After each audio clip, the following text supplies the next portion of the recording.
everyone, it's Phasma.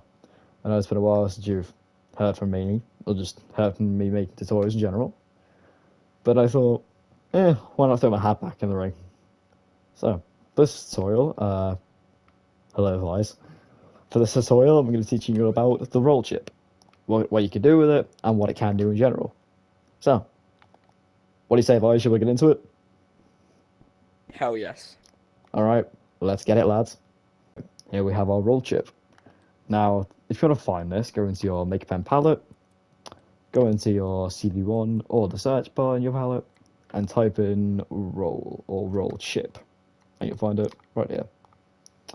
But we already have one, so we don't need that right now. So, the roll chip, what can it do? Well, this chip can allow players, or just random players in your room, to do stuff that normally only co-owners, the owner of the room, mods, and hosts would be able to do. Like, be heard from long distances with voice roll-off, be able to fly without MakerPen, be able to run around the place really fast, if you need, like, a power-up sort of thing, in which case you use a consumable, stuff like that. And it can basically allow players to do all sorts of wacky and weird stuff with it, like have MakerPen and stuff like that. Now, how you configure a roll chip to do that is you go to configure on your MakerPen, configure, and over here you'll find the roll name. You'll be able to change that if you want to, and the edit roll button. Once you press that, you get this screen pop up near you.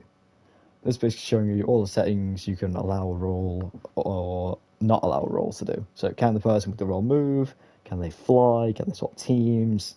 Do they have any pickup restrictions? Can they use hip slots? Do they have any equipment for their hip slots? Locomotion, stuff like teleport distance, stuff like that. And MakerPen, basically allowing them to use MakerPen, or be able to be heard from long distances with press this button here, with voice roll off and run down walls and stuff like that. So yeah.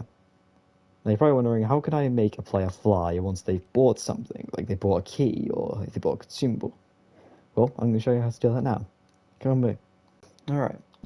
Here we have the chips that you will need to make it so whenever a player buys a key, they will be given a roll. Well, these are chips that I like to use anyway. You'll need a roll chip, a room key constant, a player owns room key, an event receiver, an if, and a player add roll. Now, the room key constant and player owns room key chips are in beta currently.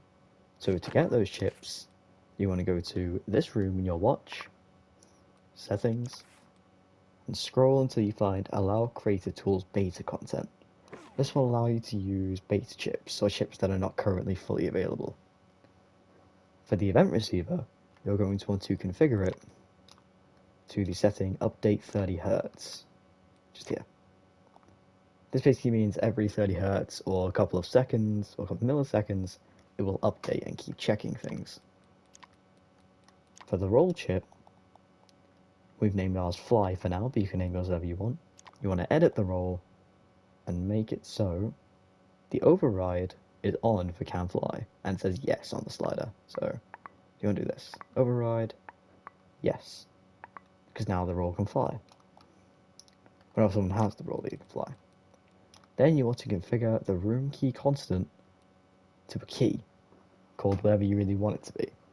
This basically makes it so the key is what people need to buy to get the roll. We've called ours fly. You can create a key whenever you want. You can create one now, but I have one pre-made. So yeah, make a key. Now, if you need to, pause the video, just grab all these chips really quick. If you're still watching, I'm going to assume you've grabbed all the chips. Alright, firstly, what you want to do is take the output of the room key constant, put it into the room key input. Then, take the execution output and put it into the player-owned room key run input.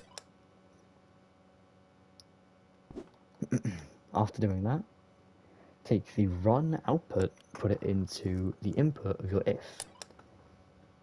Then take your boolean input of the player-owned room key and put it into the input of the if.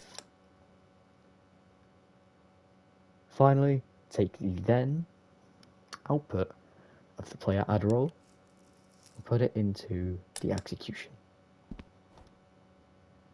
Once you're done with that, go back to configure, and configure the string of your player add role and make it the exact name of your role. If you misspell it, it may not track the role right. So make sure you get capital letters and things like that right. So, oops, sorry. So as you can see, it should look like this. I'm actually going to turn on show components in my MakerPen, so that way you can see it. Now as you can see, I'm not holding a MakerPen, so I can't fly. But when I go over to this storefront that I have set up, I press our key, I go to buy, we should now be able to fly.